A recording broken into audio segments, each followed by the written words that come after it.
want to thank all the people in government who are going to support this, who are already supporting this, and who are about to change their mind to support this.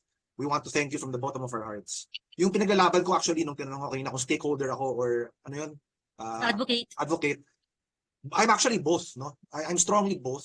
And what I want to let the Philippines know is yung pinaglalaban natin is more than just divorce itself, relationships. Ako ang pinaglaban ko dito yung pinaka-theology behind marriage. Sino ba yung sumulat niyan? Sino yung bumuo ng Sacrament of Holy Matrimony?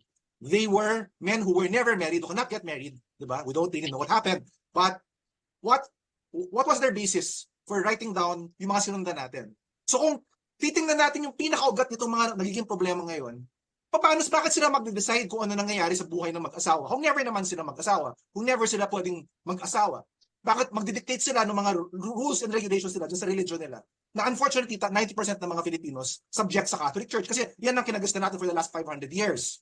So ako ang pinaglalaban ko, magising na tayo sa katotohanan. Huwag na tayong tatanga-tanga. It's about time the Filipinos make a stand. Make a stand for what is really right. What is right? Dapat yung mga rules natin sinusulat ng mga taong kasal. Yung mag-asawa yung may pamilya. Bakit tayo dinidiktahan ng mga, sorry, marami akong kaibigan na pare, sobrang respetado ko yung Catholic Church. Pero sa bagay na marriage, sa bagay na divorce, bakit kayo nakikialam? Anong alam nyo, anong pinagdaanan namin mga may asawa? Lalo na yung mga may anak. Narinig ba nyo yung mga storya dyan? Narinig ba nyo yung mga storya dito? Alam ba nyo mga pare yung dinadaanan ng mga asawa? Bakit kayo nakikialam, simbahan?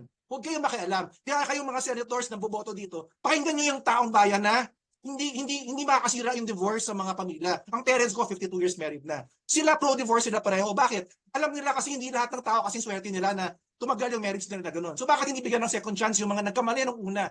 Ano yung buhay perfect? Marami hindi perfect yung buhay, mga kapatid. Huwag kayong ganyan, huwag kayong hipokrito. No, stop being self-righteous.